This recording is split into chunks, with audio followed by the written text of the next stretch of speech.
కోల్కతాలో పీజీ వైద్య విద్యార్థిని రేప్ హత్యోదంతం ఏపీని కుదిపేసింది. రాష్ట్ర వ్యాప్తంగా ఇవాళ డాక్టర్లు ఆందోళనలు చేపట్టారు. దీంతో హోంమంత్రి వంగలపూడి అనిత స్వయంగా డాక్టర్ల వద్దకు వెళ్లి వారి నిరసనకు సంఘీభావం తెలిపారు. అదే సమయంలో ఆమెకు వైద్యారోగ్య శాఖ మంత్రి సత్యకుమార్ నుంచి ఫోన్ కాల్ వచ్చింది. దీంతో ఆయనకు హోంమంత్రి అనిత కీలక హామీ ఇచ్చారు.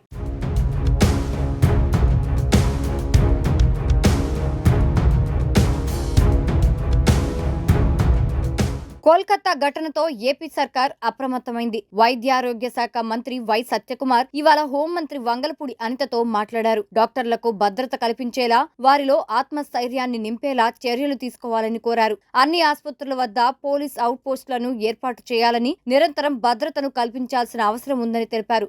ఆసుపత్రుల్లో సురక్షిత వాతావరణం ఉందనే భావం ప్రజల్లో కల్పించాలన్నారు. అలాంటి వాతావరణాన్ని డిమాండ్ చేసే హక్కు డాక్టర్లకు ఉందన్నారు. ఆసుపత్రులు, మెడికల్ కాలేజీలో అన్ని ముఖ్యమైన ప్రదేశాలలో సీసీటీవీ కెమెరాలు ఏర్పాటు చేయాలని హోంమంత్రిని కోరారు. దీనికి సానుకూలంగా స్పందించిన హోంమంత్రి ఆసుపత్రులు, డాక్టర్లు, హెల్త్ వర్కర్లు, మెడికల్ సిబ్బందిపై దాడులను అడ్డుకునేలా చర్యలు తీసుకుంటామని అన్నారు. సీసీటీవీల ద్వారా ఆసుపత్రులను నిరంతరం పర్యవేక్షిస్తామని హామీ ఇచ్చారు. ఆసుపత్రుల్లో అవుట్ పోస్టుల వద్ద పోలీసు సిబ్బందిని నియమిస్తామని ఎఫ్ఐఆర్లను తక్షణమే నమోదు చేస్తామని అన్నారు.